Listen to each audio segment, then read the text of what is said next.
I've seen what happens when you don't do that, and I have seen what happens when you do. Hi guys, and welcome back to my channel. Now there are two lessons my parents taught me that I'm very grateful for. One, always be content with whatever you have. Two, always look beyond yourself. These two lessons have made the most impact on my life, and as I continue to live, as I continue to observe, as I continue to read about people who have been successful in different walks of life, I've noticed that they too share these two values. That got me thinking, because I realized, and I have realized over the years, how important it is when we look beyond ourselves, when we look at the community around us, when we serve the community around us. I've seen what happens when you don't do that, and I have seen what happens when you do. So it is my responsibility and my belief that this is something we all need to understand. A better society is created if we all look beyond ourselves. So how do we do that? Where do we begin? Why do we do that? I'm going to try and answer that in this video. One of the first questions that is probably on your mind, and I know people have asked, how do we give to others when we don't have enough ourselves, when we need to figure out our finances, when we have to look after our well-being, when we have to worry about our own livelihood? How do we even begin to think about someone else, like who has the time, who has the resources, who has energy left to do something for others when we ourselves are in survival mode? The key to that, I believe, is contentment. When we are content with whatever we have, we are more able to give, not only of our finances, but of our time and talents as well. But when we are not content, we don't think we have anything to offer, which is not true. All of us, with whatever we have something to offer this world. It's something as simple as giving time. But when we are not content, all our time goes in building our lives, our families' lives, and our futures, which is where I think we go wrong. Now, I'm not saying that we shouldn't be focusing on our futures, we shouldn't be focusing on our lives, we shouldn't be building our lives. But when that is the only goal, I think that we are so focused on our problems, our issues, that those issues become so much more bigger than they actually are. The moment we look outward, we realize and we get a bigger perspective about how our life fits in terms of everybody's life and the world. And with that perspective, we feel more content. When I was younger, my parents made it a point to ensure that me and my brother were engaged with some sort of orphanage or some sort of social service. And the one thing that I remember vividly was an orphanage that we used to go to quite often. And that was very near our house. It was in our neighborhood. I was able to go there, spend time with the kids over there. I grew up with a lot of them. I spent time with them. I played with them. I did crafts with them. I sang with them. I danced with them. It was like going to a friend's house. I remember even at that age realizing that those kids didn't have parents, because my parents didn't shield me from that stuff. They told me the truth, and many of them didn't have any parents, or they had like one parent who abandoned them at an orphanage because they didn't want to take care of them, or they didn't have the means to take care of them. And when I knew that, and when I realized that, how could I complain about my friends not treating me right? How could I complain about being forced to do homework every day? Like, my problems became small, because I got a bigger perspective of what real life problems are. And that's the benefit of turning your attention outward and realizing that what you have is good enough. My mother, for example, if I asked her whether she's happy today as the vice president of a company with 500 plus employees, or was she happy 30 years ago when she quit her banking job and stayed at home in a 500 square feet, one bedroom apartment to take care of me, she would say, without a doubt, she was always happy. and the same level of happiness. She was happy when she was taking care of my brother 24/7. She is happy when she is able to serve in the community. She is happy when she gets to spend time with her family. Whatever life gave her, she chose contentment, and that is why she was able to look outward even when she had a very genuine problem in her own house.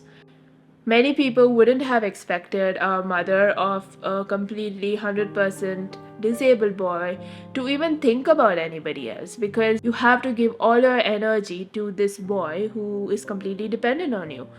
But even in those years, and especially in those years, they did things for others. My parents were constantly looking to serve the community. They organized seminars, they worked with NGOs, they connected people and set up networks, always thinking about how do we serve. This was with us being very young. This was with, again, my brother being a burden to them. And I always look at that and remember that and think, with all my so-called freedom that I have, I should be doing so much more. We should be doing so much more. The key was really contentment, and that led to a very happy, content, other-centered life. We always complain about selfish people. We complain about the person who drives rashly, endangering others. We complain about the person who drinks too much and causes a commotion in the neighborhood. We complain about the government who are corrupt and are constantly taking bribes. But what we don't realize is that when we don't live other-centered lives, when we live lives that are focused on building our own world, we are on the same path as those selfish people. This is a hard truth that no one wants to hear, but it is required that we don't realize that we're on the same path as those same selfish people that we despise. Just today morning, I read the speech of President Zelensky of Ukraine, and this was, I think, when he was sworn in as president. The speech is titled, "We Are All the President," and what he says in that, and I really connected with that, was at the end of the day, we are the president, and we have to live in our own countries with that sense of responsibility. So just imagine, and this is what he said in his speech, just imagine there were headlines about the president got drunk and ran a red light, or the president was caught doing drugs, or something like that. We would feel that it's not correct, that how can a president do something that could harm the nation? He has to be responsible. His conduct matters. In the same way, our conduct matters. So we need to just replace our name with "the president did this," and just think to ourselves, will that be worthy of the president of a country? And most of the times, we realize that our lives are not worthy of the president. How are we living? Because that's what makes a country. It's not just the government that makes the country, it's the people that makes the country, and that's you and me. So we can look at another person, and that's what we're good at. We look at another person and say, that person's not living well. That person is not doing the right thing. That person is living a reckless life. But we don't look inward and say, what, I need to do this, or I'm not living a good life, or I'm not living a life that is worthy of being president. So we need to start thinking of ourselves as responsible people, because it is responsible people who build a responsible world. We cannot leave it up to a few individuals who are doing their part. I think we all need to do our part, and we don't need to become president to do that. We don't need to go into government to do that. We can do that where we are right now, in our own community, in our own circle. When we start thinking about others, when we start living an other-centered life, it's not only good for us and our world in the moment, it is also good for future generations to come, because these are lessons that we are teaching them.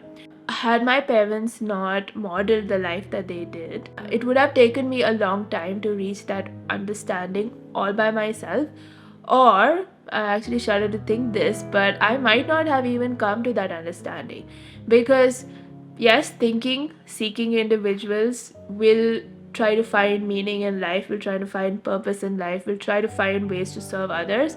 But many times we have numbed that thinking part of us. We have numbed it by television, we have numbed it by social media, we numb it with food, we numb it with alcohol, we numb it with everything that distracts us from that gnawing feeling in our heart that there is something more to life.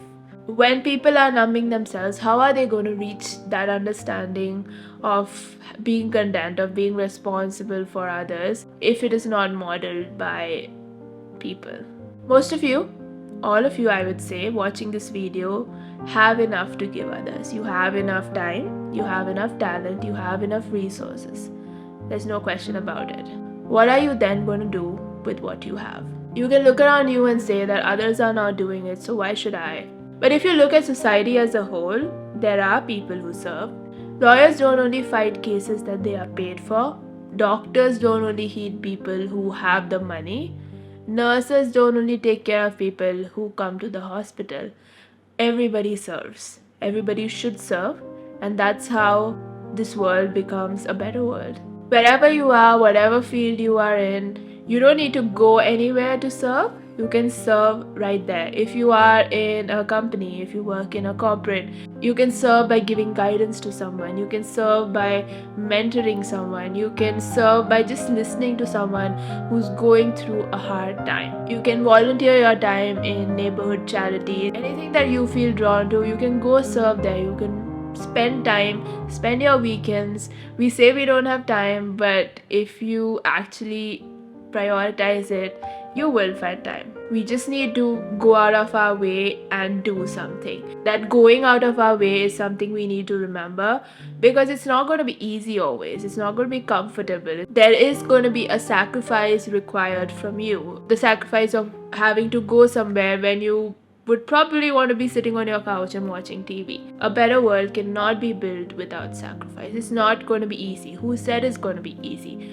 But it's definitely going to be fulfilling. I can promise you that. Serving others, turning your focus outward is going to give you a sense of purpose. It's going to give you a reason to get up every single day. It will definitely make you say to yourself, this is why I live.